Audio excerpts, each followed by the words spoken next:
समय और धैर्य, दो अनमोल रत्न। एक छोटे से गांव के घाट पर एक साधु रोजाना बैठकर ऊंची आवाज में चिल्लाता था, जो चाहोगे सो पाओगे, जो चाहोगे सो पाओगे। वहां से गुजरने वाले लोग उसे अनदेखा कर देते और सोचते कि वह कोई पागल है। पर साधु अपनी बातों पर अडिग था। उसे विश्वास था कि एक दिन लोग उसकी बात समझेंगे। युवा और साधु की मुलाकात। एक दिन एक युवा उस घाट से गुजरा। साधु की आवाज सुनकर वह रुक गया और सोचने लगा, यह आदमी हर रोज ऐसा क्यों चिल्लाता है? क्या सच में ऐसा हो सकता है? उसने साधु के पास जाकर पूछा, महाराज, आप कह रहे हैं कि जो चाहोगे सो पाओगे। क्या आप सच में मुझे वो दे सकते हैं जो मैं चाहता हूँ? साधु ने मुस्कुराते हुए कहा, हाँ बेटा, मैं तुम्हें वह दे सकता हूँ, पर पहले ये बताओ कि तुम्हारी ख्वाहिश क्या है। युवक ने झिझकते हुए कहा, महाराज, मैं हीरो का सबसे बड़ा व्यापारी बनना चाहता हूँ। क्या आप मेरी मदद कर सकते हैं? साधु का उपदेश। साधु ने अपनी आंखें बंद की और कुछ देर ध्यान लगाया। फिर उसने युवक का हाथ पकड़ा और कहा, बेटा, मैं तुम्हें दो अनमोल चीजें दूंगा। इनसे तुम जितने चाहो उतने हीरे बना सकते हो। युवक ने उत्सुकता से पूछा, क्या चीजें हैं महाराज?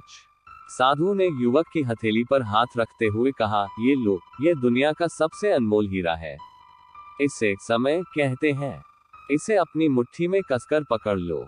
इसे कभी बर्बाद मत करना। समय का सही इस्तेमाल करके तुम हर वह चीज पा सकते हो जो तुम चाहते हो। युवक अभी सोच ही रहा था कि साधु ने उसकी दूसरी हथेली पकड़कर कहा, और ये लो, ये दुनिया का सबसे कीमती मोती है। इसे धैर्य कहते हैं। जब तुम्हें समय देने के बावजूद अपने काम का फल न मिले तो इस मोती को याद करना। धैर्य ही वह ताकत है जो हर मुश्किल को आसान बना देती है। युवा का परिवर्तन। साधु की बातें युवक के दिल को छू गईं। उसने निश्चय किया कि वह अपने समय का सही उपयोग करेगा और हर हाल में धैर्य बनाए रखेगा। युवक ने एक बड़े हीरा व्यापारी के यहाँ नौकरी शुरू की। उसने पूरे मन और लगन से काम किया। धीरे धीरे उसकी मेहनत रंग लाई।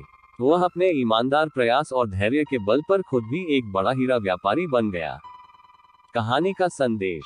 इस कहानी से हमें सीखने को मिलता है कि समय और धैर्य दो ऐसे रत्न हैं जो हर इंसान के पास होते हैं, परंतु इनका सही उपयोग वही कर पाता है जो इन्हें समझता है।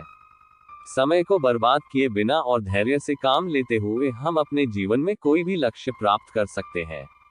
इसलिए अपने समय की कद्र करें और मुश्किलों के समय धैर्य का साथ न छोड़ें।